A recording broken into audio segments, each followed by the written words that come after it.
Bien bonjour tout le monde, aujourd'hui on se retrouve pour une vidéo blabla.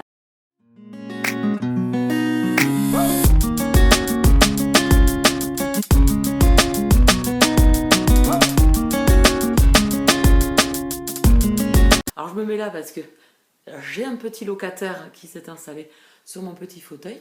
Je crois que c'est de nous son nouveau spot. Donc je me suis mis ici et puis c'est une vidéo blabla donc il n'y a pas besoin forcément d'avoir un contexte. Et puis voilà, baba cool, ça va aller avec un petit peu le sujet de cette vidéo, qui est une vidéo un petit peu questionnement de ma rentabilité livresque, mon rythme livresque, mon stress livresque, je ne sais pas si je peux le dire comme ça, enfin voilà, comment on aborde nous, lecteurs, la lecture, donc c'est un échange avec vous, je vais attendre vos réponses en commentaire, donc n'hésitez pas à venir donner vos avis. Je m'interroge beaucoup, puisque là actuellement, comme vous l'aurez compris, je suis un peu dans un no man's land livresque. Ça me pose pas forcément de problème parce que je fais autre chose à côté et que je gobe de la série. C'est quelque chose que j'aime beaucoup. Ça m'avait passé en vieillissant. J'étais une accro des séries quand j'étais jeune, au plus grand désespoir de ma mère, parce que c'était impossible de me sortir de la télé quand j'étais jeune et de me parler quand je regardais une série. C'est-à-dire qu'on pouvait me parler, je n'entendais pas les gens. J'étais vraiment dans ma bulle. Ça m'avait passé un petit peu avec le boulot, voilà, les études où vous partez la semaine, etc. Ça m'avait un petit peu passé. Je faisais des cours intensifs le week-end de série, mais ça m'avait quand même passé, voilà, avec les week-ends, les sorties, les amis, etc. Et c'est revenu là depuis Netflix, quoi. Voilà, quand là c'est pareil, vous mettez le doigt là-dedans, vous êtes foutu. Donc voilà, donc là je suis un peu dans cette période-là où je suis plus, on va dire, série que lecture.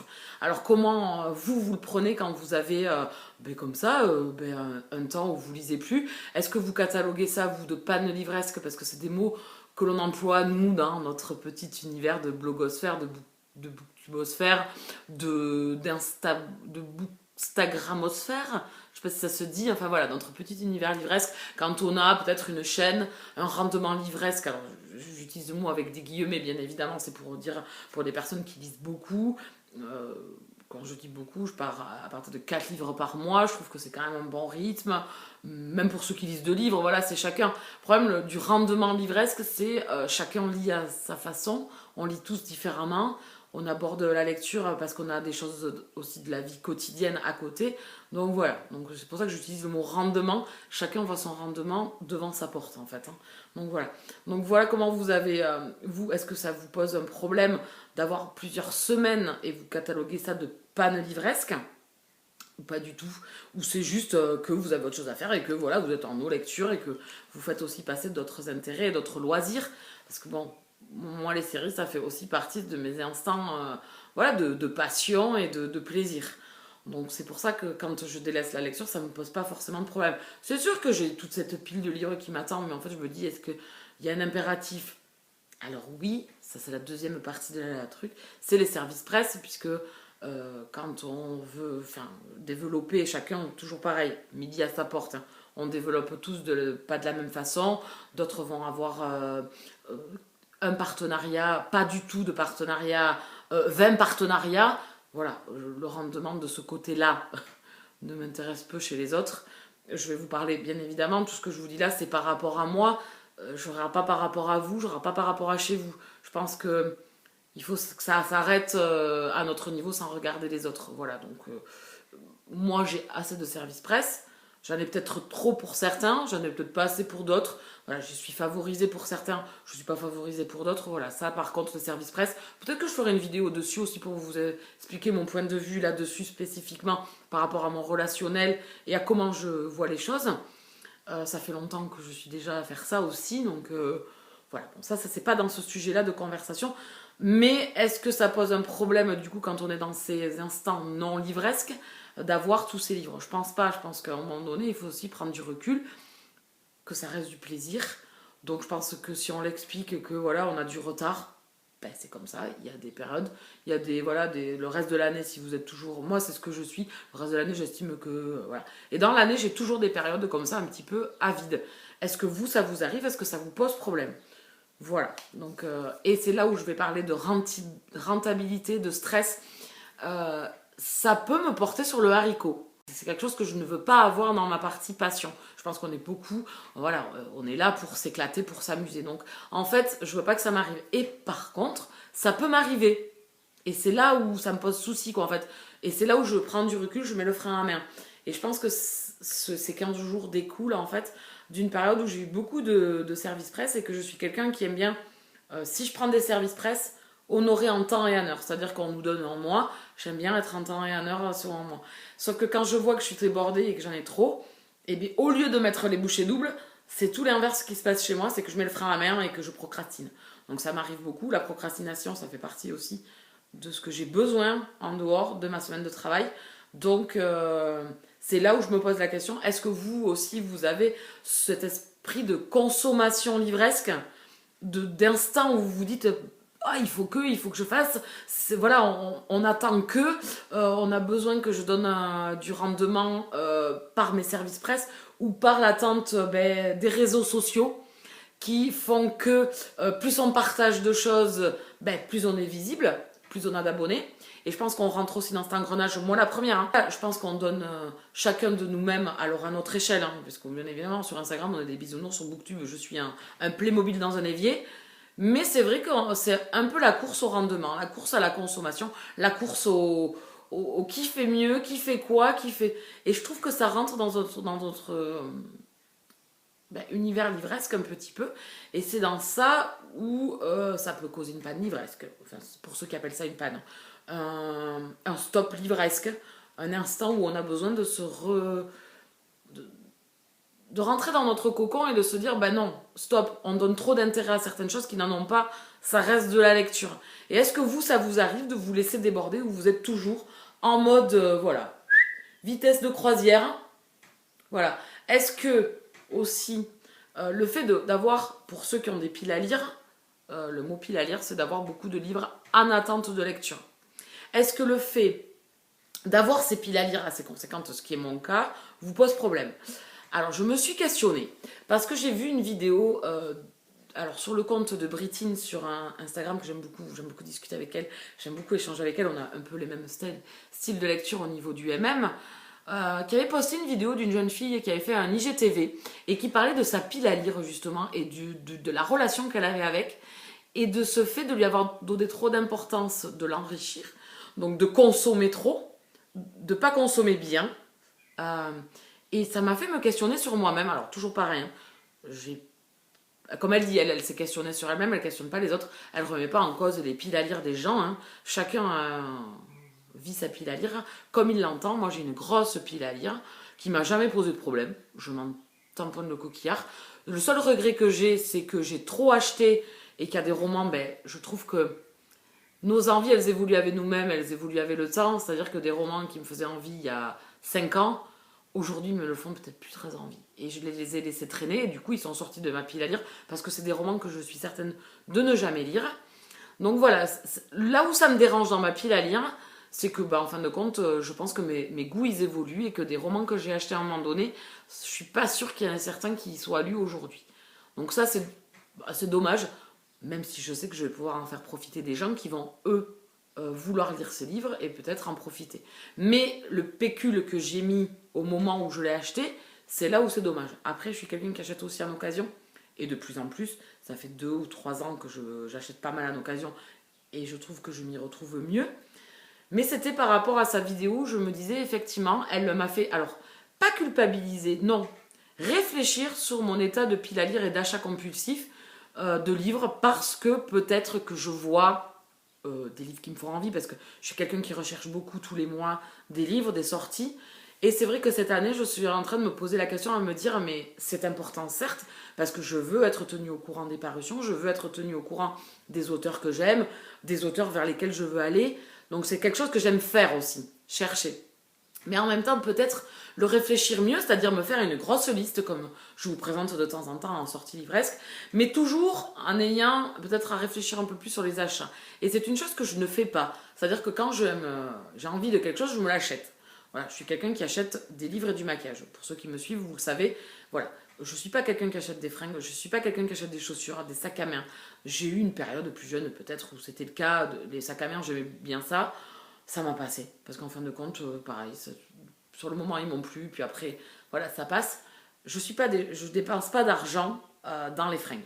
Voilà, c'est quelque chose, voilà, aujourd'hui, ben, on va dire que j'ai le corps que j'ai, donc c'est pas forcément vers là où je vais. Donc du coup, j'achète pas mal de livres et j'achète pas mal de make-up. C'est mes seuls plaisirs, on va dire, mes seules dépenses un peu exagérées, parce qu'on va le dire quand même ouvertement, c'est des dépenses exagérées. Pour certains, c'est abusé. Mais voilà, moi, c'est mes plaisirs. Et donc, je me dis qu'en fin de compte, je suis en consommation. Et donc, en fait, ma vidéo d'aujourd'hui, c'est mon questionnement de comment vous abordez vos lectures. Dans un mois, vous vous dites, ben, ce mois-ci, j'ai lu que 4 livres. Et c'est ce que je fais. Des fois, je me dis, ce mois-ci, j'ai lu que 6 livres. Mais 6 livres, en fait, c'est génial. C'est génial pour quelqu'un qui... Enfin, pour moi, mes copines, quand je leur dis j'ai lu 6 livres, elles sont là. Voilà. Alors que on est devenu ici sur une communauté où on est, voilà, on est nombreux, on côtoie un large panel de personnes. Et en fait, est-ce qu'on s'identifie pas aux autres par moment de vouloir faire aussi bien, mieux, plus? Voilà. Et en fait, je me dis que non. Non. Non, parce que non, ça va pas me servir. Je me connais en plus. C'est pas ce que je veux, c'est pas mon état d'esprit et je trouve que j'ai donné trop d'importance en fait pour des choses qui n'en ont pas. C'est-à-dire mon rendement livresque. Ce que j'appelle rendement, c'est le nombre de livres que je lis dans le mois, tous mes services presse, il faut qu'ils soient lus en temps et en heure. Voilà. Et est-ce que je peux pas prendre plus de recul là-dessus, de me dire je lis ce que je lis quand j'ai envie, comme j'ai envie. De peut-être me retrouver plus en tant que lectrice que plutôt. Alors, attention, ce mot, c'est pour nous, lecteurs, je trouve qu'il n'est pas bon. Influenceur, enfin, de vous donner envie de lire des livres. Est-ce que je peux pas prendre le truc en me disant non, d'abord, enfin, c'est ce que je fais, hein, je lis pour moi. Voilà, je lis les genres que je veux, je lis les livres que je veux quand je veux. Ça, c'est pas là où est le problème en fait. Mais c'est ce truc de voir sur les réseaux sociaux tout ce qui se passe, tout ce qu'on peut acheter, voir et tout ce qui nous fait envie. Et de me dire, ben ça je le veux maintenant, mais en fait, est-ce que si je l'achète maintenant, est-ce que je vais le lire maintenant? Non, en fait. Parce que tous les livres que j'ai achetés là récemment, ben en fait, ils me donnent très envie, mais du coup, je lis pas assez pour consommer assez. Et est-ce que je suis rentrée dans un rendement d'achat? Est-ce que c'est bénéfique? Pour mon porte-monnaie, non, ça c'est certain. Est-ce que c'est mal? Non, parce que ça me fait plaisir aussi. Je sais que j'ai ces livres-là, qu'à tout moment, je peux les lire. Voilà, donc comment vous abordez-vous cela au niveau de votre consommation livresque, je dirais, si je peux utiliser ce mot, au niveau de votre pile à lire, est-ce que ça vous pose problème? Moi, j'avoue que la vidéo de cette personne m'a fait me questionner et me dire, effectivement, c'est ridicule. C'est ridicule que... Alors, là, je mets des pincettes. Je mets toujours des pincettes parce que je veux pas que vous vous sentiez visé, puisque moi, cette vidéo m'a interpellée. Je me suis pas sentie visée, mais ça m'a fait me questionner. Et est-ce que se questionner, c'est pas bien aussi? Voilà, de me dire que moi, c'est ridicule que j'ai 150 livres dans ma pile. Et est-ce que demain, je vais m'arrêter d'acheter des livres? Non. Donc, est-ce que cette pile va baisser? Non. Parce qu'elle peut pas baisser, en fait. À moins de lire plus et d'acheter moins.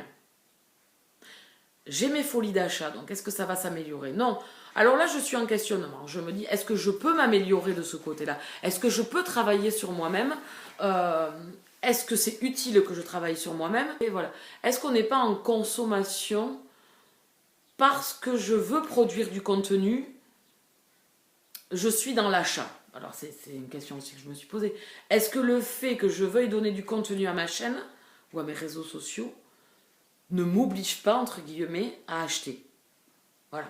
Est-ce que je me dis que si j'achète pas, j'ai moins d'intérêt vis-à-vis de mes abonnés ou des gens qui me suivent, ou etc. Voilà, vous voyez, je me suis posé beaucoup de questions. Ce fait de faire une coupure livresque me permet, moi, je pense, une fois par an, de me recentrer et de me poser peut-être des questions sur ma consommation livresque, sur... Alors, est-ce que ça a une finalité et une solution à la fin? C'est le problème. Je me suis pas oubliée en tant que simple lectrice. Voilà, c'est mon questionnement du moment. Mais je pense que si je faisais pas ça, et je pense qu'il faut que je continue, par contre, le truc qui revient chaque année, c'est qu'il faut que je le fasse à mon rythme. Voilà. Moi, il faut pas que je me mette des plannings imposés, que ça soit lundi 4, jeudi 7. Voilà. Je sais que ça marche pendant un mois et qu'après, ça revient au galop d'être, voilà, de partir un peu partout. Donc, plutôt le voir comme ça et de voir peut-être pas m'éloigner parce que je sais que je pourrais pas. Je pourrais pas m'éloigner de l'univers livresque, je pourrais pas m'éloigner de partager avec vous, de venir discuter. Ça fait pas partie de mon loisir. Ma chaîne, je l'adore. Les réseaux sociaux pour discuter avec vous, c'est hyper bien. Les lectures, enfin voilà, lire, ça fait partie de mon truc. Mais peut-être de consommer mon univers livresque différemment.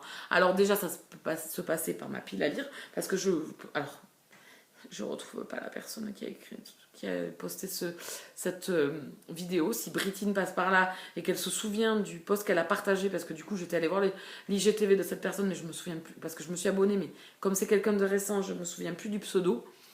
Et je trouve que c'était une vidéo très intéressante par rapport à notre pile à lire. Ça ne m'empêchera pas d'en avoir rien à faire de ma pile à lire, qu'elle ne me pose pas de problème, mais de me dire qu'effectivement j'ai consommé, j'ai acheté beaucoup de livres, j'ai dépensé de l'argent sur des livres que je ne vais pas lire. C'est là où peut-être mon problème il est. C'est de peut-être moins acheter, mais acheter plus intelligemment. Est-ce que je vais y tenir? J'ai un doute. J'ai un doute. Mais je pense qu'elle avait quelque part raison sur notre façon d'être poussé à la consommation par nous-mêmes en regardant les autres, en fait, je pense. Mais c'est que nous-mêmes, hein, parce que on est assez grand, on est assez libre et on fait comme on veut. Il n'y a personne qui nous oblige à acheter 15 livres par mois. Il n'y a personne qui nous oblige à lire 20 livres par mois. Il n'y a personne qui nous oblige à lire 2 livres par mois. Voilà. Donc c'est proprement personnel la lecture, je pense aussi. Et je sais que je pense qu'il y a cet effet, comme dans la vie de tous les jours, un effet de groupe, de vouloir être un être. Je pense aussi. Voilà, de vouloir un être. Et que si on ne fait pas, on n'y est pas. Alors que non. Non, c'est une erreur de l'esprit. Et je pense que je l'ai eu. Et c'est une erreur de l'esprit. Vraiment. Mais je pense que le plus important, c'est savoir se remettre en cause. Et ça, c'est ce que j'aime en fait dans l'univers que l'on partage tous ensemble. C'est pouvoir partager avec vous et pouvoir discuter de ça avec vous.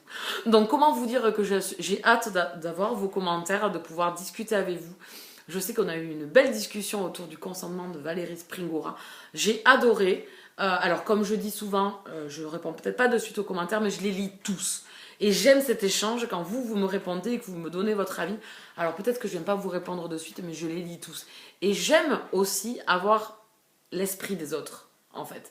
Parce que c'est ça qui nous fait évoluer. Peut-être pas changer, mais évoluer. Évoluer l'état d'esprit, nous questionner, et voilà. Et cette vidéo pile à lire m'a fait me questionner sur beaucoup, me dire voilà. Donc de continuer peut-être à prendre les choses baba cool comme je le fais souvent. Je pense que c'est hyper important, mais je pense qu'on peut se perdre dans cet univers livresque où on veut en être parce qu'on adore ça et qu'on n'a pas de demi-mesure et qu'on veut y être tout le temps, que du coup, on peut se perdre un petit peu. Un petit, vous savez, une petite sortie de piste et de se dire voilà, et de revenir et de se dire bon, allez, on reprend les fondamentales ou les fondamentaux. Parfait. Pour bien finir la vidéo, je voulais partager ça avec vous parce que je trouvais que c'était assez intéressant et c'est surtout vous ce que vous allez me raconter dans cette vidéo. Et est-ce que j'ai dit de la merde ou est-ce que vous avez quand même réussi à comprendre ce que je voulais vous expliquer?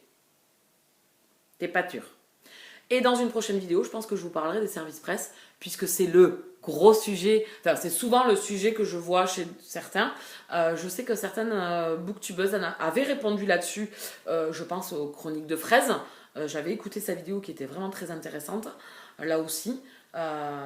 Ces vidéos-là, c'est aucun jugement en fait, c'est juste de réfléchir et d'exposer comment nous on voit les choses. Et je pense que c'est humain que si moi je vois blanc, toi tu vois blanc cassé. Toi, tu vois gris. Toi, tu vois beige. Toi, tu vois ivoire, champagne. Voilà. On voit pas tous la même chose. On n'a pas tous les mêmes avis. Et c'est ça qui est hyper intéressant. Donc, je pense que la prochaine vidéo, ça sera le doigt, le petit doigt dans cet engrenage qui sont les services presse. Donc, je pense que ça sera la prochaine vidéo, blabla. J'espère qu'elle vous plaira. Et je vous expliquerai un petit peu comment moi je vois les choses. comment moi je suis devenue, enfin comment moi j'ai des services presse, etc. Comment certaines personnes peuvent mal interpréter les choses et c'est normal parce que quand il y en a qui ont pas et que d'autres ont, je comprends aussi que ça peut gangréner. De là en devenir virulent, je pense pas. Enfin moi j'ai jamais trop eu ce côté-là, donc voilà, c'est pour ça que je voudrais discuter avec vous. Bon allez j'arrête. Ces vidéos blabla c'est un enfer. Si on me laisse divaguer, je pars pendant 2h30. Allez, je vous laisse là. N'hésitez pas à vous abonner sur la chaîne, à rester avec moi, à cliquer sur la cloche pour être prévenu de mes parutions, à mettre un commentaire bien sûr pour venir discuter. Cette vidéo me tient à cœur. Mettre un pouce pour jeudi. Je sais plus, je m'embrouille. Je sais plus. Mettez un pouce, partagez la vidéo. Et en attendant, je vous laisse là et je vous retrouve très très vite dans de prochaines vidéos. Bisous câlins.